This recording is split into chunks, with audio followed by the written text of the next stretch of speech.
This occurred just last week, during my final days at home before returning to college. I've been unsure whether to write this down, but I can't stop wondering what might be going on at home. My parents moved shortly after I graduated high school. They discussed downsizing for years, and once I was leaving for college, they finally went through with it. Because of the timing, I'd only visited the new house a few times. During the initial tour, my parents pointed out everything and noted the quirks of the older home. One detail they were firm about was that the house had no basement, just a utility crawl space. I never questioned it. My parents left for a week-long vacation the night before, so I had the house to myself. The first strange thing happened on a Tuesday night. Lying in bed, I heard a steady tapping sound coming from directly below the floor. It was rhythmic and constant.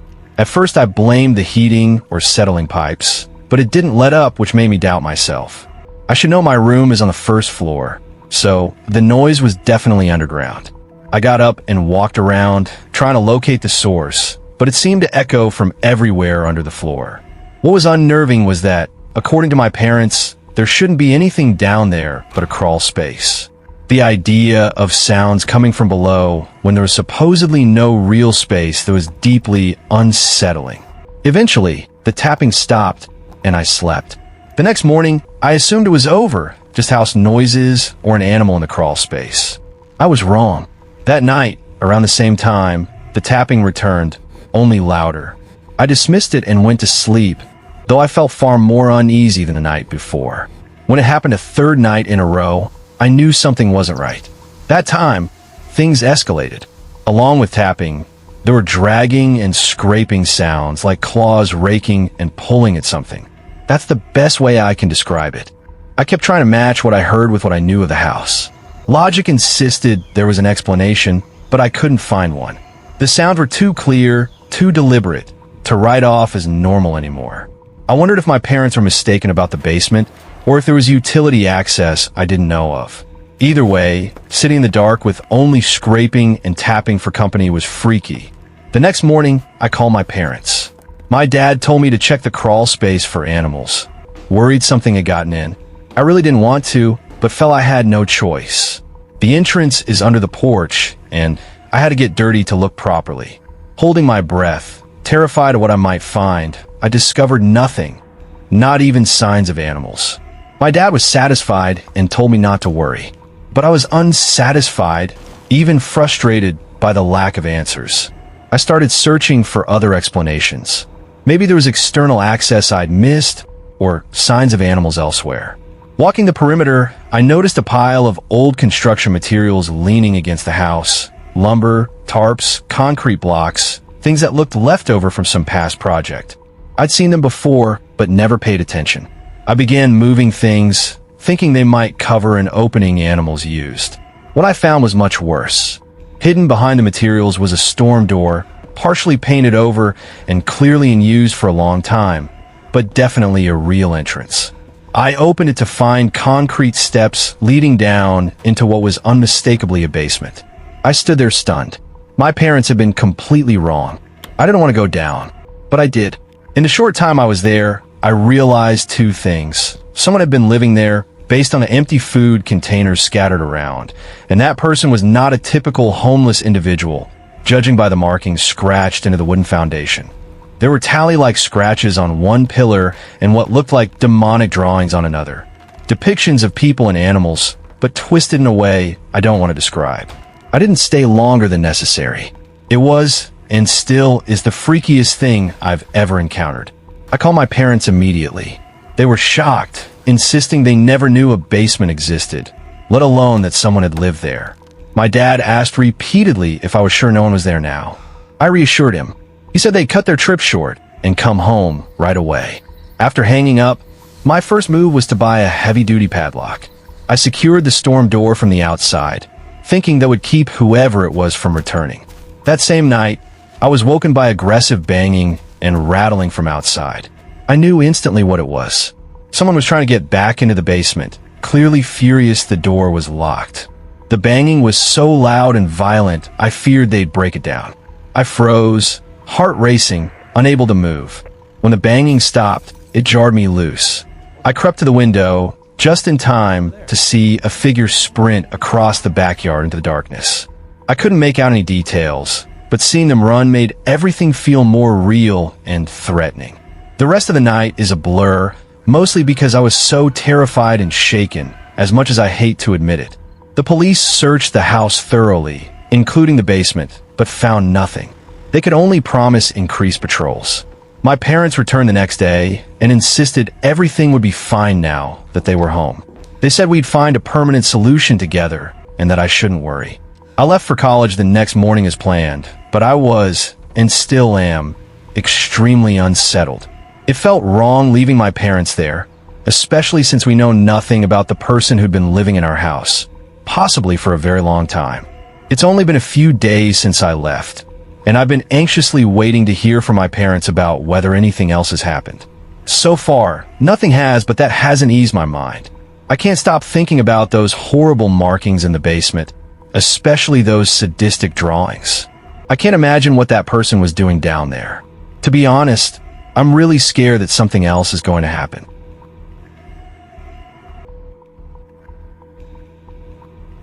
I grew up in a small town a few miles from the Montana-Idaho border. I was on the Montana side. Nothing much ever happens out here, and honestly, that's a big part of why I never left. This all took place a long time ago, before everyone had a cell phone and was online all the time. To tell you the truth, my area hasn't changed much since then, which is why what I'm about to say still feels so clear in my mind. It was the very tail end of August. One of those last summer days when you can already sense the season shifting. That morning, I was driving my usual route to work, just a two-lane highway cutting through farmland and low hills. About 15 minutes out, I saw a car pulled over on the shoulder. It was a light blue older model sedan, and it looked like it had been sitting there a while. It was just parked on the shoulder. No hazards flashing, no one outside, just sitting there, tilted a little toward the ditch. Now, I'm no fool, but I'm the sort of person who'll help someone in need. It's how I was raised. As I got closer, I slowed down to get a better look. The car wasn't running, and I couldn't see anyone inside. Not in the driver's seat, the passenger seat, or the back. It was definitely odd, especially that early, but it wasn't exactly alarming. Out here, people break down and walk for help all the time. I figured maybe someone had car trouble and headed to the nearest farmhouse, so I kept going. I had to get to work, and it didn't seem like an emergency. To be honest, I'd pretty much forgotten about it by the time my shift ended. But on my drive home, I saw that same car again in the exact same spot. The only difference was that this time the driver's side door was wide open. It hadn't been like that in the morning. I was sure of it. I slowed down again, craning my neck as I passed. But there was still no sign of anyone. No one walking nearby, no tracks I could see, just that same car sitting there with a door hanging open like someone had gotten out in a hurry and never returned. That time, I didn't shrug it off. I pulled over once I had a signal and called a non-emergency line. I told the operator what I'd seen and where, and she thanked me before saying someone would check it out. When I drove to work the next day, the car was finally gone. So, I figured that was the end of it. About a week later, though, while I was eating breakfast, I caught something on the local news that grabbed my attention. The police were reportedly investigating a missing person case. Something about a vehicle found abandoned along a rural stretch of highway just outside town. The details matched exactly what I had seen. I immediately made the connection and turned up the volume. They didn't release the man's name, but they said the car was registered to someone from out of town who never showed up where he was supposed to be. The thing was, according to the authorities, there was no sign of foul play and there were no witnesses to the situation. I've always been a little skeptical of the media, so I wasn't sure I bought the story they were telling. Either way, it was eerie that I'd basically been aware of the situation right when it happened. Come to think of it, I might have been the first person, maybe even the only person, to report that car on the side of the road. It was definitely a strange feeling. I tried to move on, but I just couldn't. The curiosity was getting to me. Like I said, not much happens out here, so something this odd was far too peculiar to just ignore. The next morning, I called my brother. I'll just call him Benjamin. He's a local firefighter, not in my exact town, but close enough that we usually hear about the same things. That's just how it is around here. I wanted to ask if he had any information from the police department, since I knew they often communicate with each other. He told me they'd gotten some memo from the sheriff's office about an abandoned vehicle and, of course, the missing person. I asked him if the police were planning to do anything. He said he didn't know for sure, but they'd probably organize a search at some point. He didn't have many details beyond that. I told him we should help out and maybe see if a few guys from the station would join in too. At first, he was confused why I was so invested, but I eventually convinced him. And honestly, I'm not really sure why I was so adamant about it either. I guess I just felt some sort of personal connection. I didn't even know how we'd coordinate with the police, so I let my brother handle all of that. Within a couple of days, and with permission of course, he pulled something together. The police were already planning a search and appreciated the extra help. It wasn't anything big, just a few officers, some off-duty firefighters, and me. The search focused on a shallow wooded patch and a couple of old irrigation ditches that ran just off the highway shoulder. It was the kind of terrain that doesn't look like much from a car, but once you're on foot, you see how easy it would be for someone to get turned around or slip out of sight. We split into pairs to cover more ground. I, of course, paired up with my brother. About an hour in, one of the pairs radioed in. They'd spotted something through a break in the brush. We all headed to their location as fast as we could. It turned out to be an old maintenance shack, and from the looks of it, one that probably hadn't been used in years. The whole thing was half sunk into the ground, with overgrowth curling up the sides. From the road, you'd never even know it was there. The door was hanging slightly open, and I could see the lock had been snapped off. Inside, it was dark and musty, the way you'd expect an unused space to feel. But as my eyes adjusted, I started noticing signs that someone had been there recently. There were empty water bottles and food wrappers scattered around in a way that felt deliberate. The search team spread out to look for more evidence, both inside and around the shack. One of the firefighters said he'd spotted something by the back wall. So, the rest of us went over to look. There was a small, clean hole in one of the wooden boards just above the floor. The hole had sharp, splintered edges that looked nothing like damage from weather or rot. It looked exactly like a bullet hole. We searched thoroughly inside the shack and around it, looking for a shell casing, a slug, or any signs of blood, but there was nothing. Just that single, unexplained hole in the wall that made no sense given the complete lack of other evidence. The officers radioed in the discovery to dispatch, and I could tell from their tone that this had moved beyond a simple missing person case. The lead officer gathered everyone and said they'd take it from there. Then he specifically asked me to leave, since I was the only civilian there. I felt dismissed and frustrated, but I didn't have much choice except to comply, so I left. When I called Benjamin later that evening, he gave me vague answers about what happened after I left. Eventually, he admitted that the firefighters had also been asked to leave shortly after I did. The police had basically cleared everyone out and taken over the scene entirely. Over the next few weeks, I waited for updates. Benjamin's contacts at the department claimed they didn't know any details about the case, which I found strange. The local news never followed up beyond the original missing person report. It was like the whole thing had just been quietly dropped. Eventually, I decided to drive back and find the shack on my own. I was certain I remembered exactly where it was. So, one day, I drove along the highway until I found the spot where we'd started the search. I spent hours walking the area where I was absolutely sure the shack should have been. I followed the irrigation ditches to a T.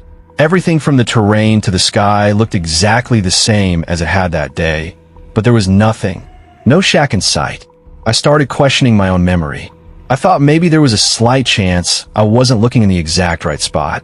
But even if that were the case, the shack should have been somewhere in that immediate area. I tried a different section, then another, but still found nothing. It was so strange, stranger than I can describe now. I remember standing there in that overgrown scrubland, completely alone except for the gentle breeze that passed by every so often. Peaceful, yeah, but strange. The only other explanation I could think of was that maybe the county had removed the shack entirely. It wouldn't have been too difficult to excavate it and haul it away, but that seemed like an extreme response to what was supposed to be a routine missing person case. Those were the only two options, though. Either my memory had misled me, or the shack was no longer there. I left shortly after that. There wasn't much else I could do, really. I was left with this uncomfortable feeling that something important happened during those final days of summer. something I was briefly allowed to witness before being shut out completely. Every year when August ends and I feel that familiar shift in the air, I think about that abandoned car and that bullet hole in the wall of a shack that may or may not have even existed. This took place last August, and it's completely altered how I view solo camping. When I was a kid, my dad had this end-of-summer tradition. He'd take me and my brother camping sometime in mid-August. Nothing fancy, just a few days in the woods to mark summer's end before school started. I'm in my late 20s now, with a steady girlfriend and a life that's mostly moved on, but I've tried to keep that end-of-summer camping ritual alive. Sometimes I can get my dad and brother to come along, but usually it's just me going solo. My girlfriend absolutely hates camping, and I'd never drag her somewhere she'd be miserable for 3 days. So, I've gotten used to the solitude. For this trip, I'd found what looked like the perfect spot on Google Maps. Some random, isolated clearing that wasn't an official campsite. It was far enough from any roads or trails that I figured I'd have total privacy. I like the idea of actually being alone out there, not surrounded by RVs and noisy families like at the designated sites. I downloaded the map so I could access it without service, something I always do. The hiking took maybe 2 hours. I'm in decent shape, but I was carrying all my gear, so I took my time. I hiked until I found a good place to pitch my tent. It was pretty much exactly what I'd hoped for. A nice flat area surrounded by thick pines, with a little clearing that gave me a clear view of the sky. That first night was perfect, honestly. Just me, my thoughts, and no one asking about work or when I'm getting engaged. I made a small fire, cooked some freeze-dried pasta that wasn't half bad, and did some stargazing. The next morning, I decided to hike to a nearby river I'd seen on the map. I thought I'd try to catch a fish for dinner. It'd feel more authentic than just eating the packaged food I brought. Plus, it'd kill some time, and out there, you've got nothing but time. I spent pretty much the whole day at the river, but I didn't mind. It was peaceful, and even though I'm not much of a fisherman, I got lucky and actually caught a decent-sized brook trout. I threw it in my handheld cooler and started back to camp, feeling pretty good about myself. My dad would have been proud. The problem was, I'd completely mistimed the sunset and underestimated how far I'd hiked. What should have been a leisurely walk back turned into a trek through the woods after dark. Within maybe 20 minutes, it went from golden hour light to near total darkness. I had a headlamp, but the terrain was unfamiliar enough that I was moving slowly. At one point, I noticed a faint light in the distance. It was swaying back and forth in a rhythmic pattern, like someone walking with a lantern or flashlight. At first, I was actually relieved. Maybe there was another camper out there. We could help each other navigate back. After all, if you're hiking through overgrown wilderness at that hour, you've definitely screwed something up just like I had. As I watched, the light seemed to be getting closer, meaning whoever was holding it was walking toward me. Now I wanted to spook them. I called out a friendly hello and asked if they were camping too. I kept my tone as casual and unthreatening as possible. The light immediately stopped swaying.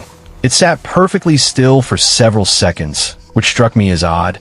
Then, without warning, it shut off completely, even odder.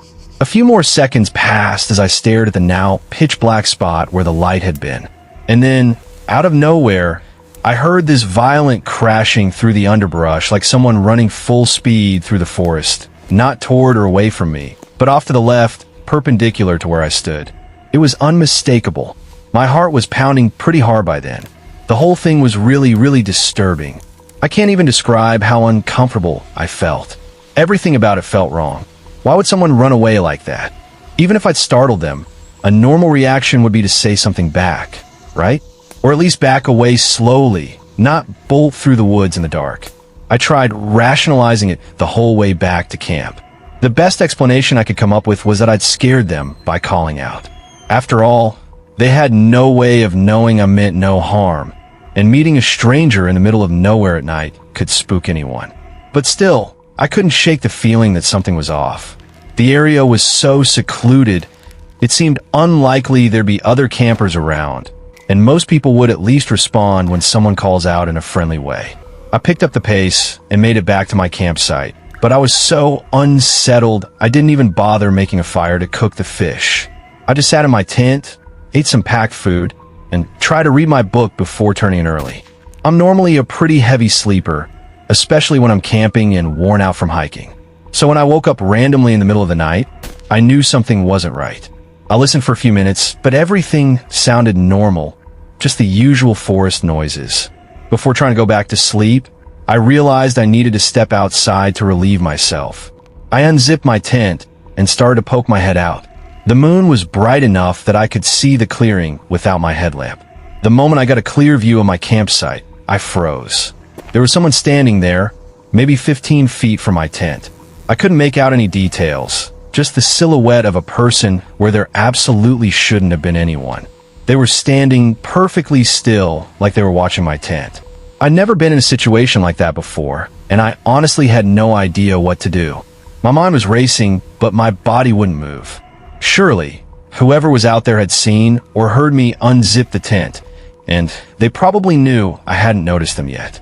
I felt like I was moments from being attacked. As soon as my thoughts turned to life or death, my survival instinct kicked in and I snapped out of the haze. I reached for the switchblade I always keep by the tent entrance and called out loudly, asking who was there. The moment I spoke, the figure started sprinting straight toward my tent, catching me completely off guard. No warning, just 0 to full sprint instantly, shrieking in this shrill, unnatural scream that didn't even sound human. They hit me before I could process what was happening. The two of us tumbled on the ground, and the guy, definitely a man, judging by the voice, began clawing at my face like an animal, not punching, but literally clawing as if trying to rip me apart. I managed to get the switchblade between us and sliced at his hand before dropping it in the struggle. Even though it wasn't a clean strike, cutting his hand was apparently enough because he immediately started shrieking and scrambled off me. He went crashing back through the woods, and this time I could hear him screaming or laughing or making whatever sick noise it was. I sat there for who knows how long, trying to process what had just happened. My face was stinging from the scratches, and my hands were shaking uncontrollably. I could feel blood all over my face, but wasn't sure if it was mine or his. I thought about trying to hike back to my car right then, but navigating the woods in pitch darkness seemed even worse than staying put. I really only had one option: spend the rest of the night sitting in my tent, switchblade in hand, listening to every little sound and expecting the man to return at any moment. It was the longest night of my life, but I made it to daylight. The second there was enough light to see, I packed up my gear as quietly as possible and hiked back to my car much faster than I'd come in. As soon as I got to my car, I sped out of there without a second thought. I considered calling the police, but what would I even say?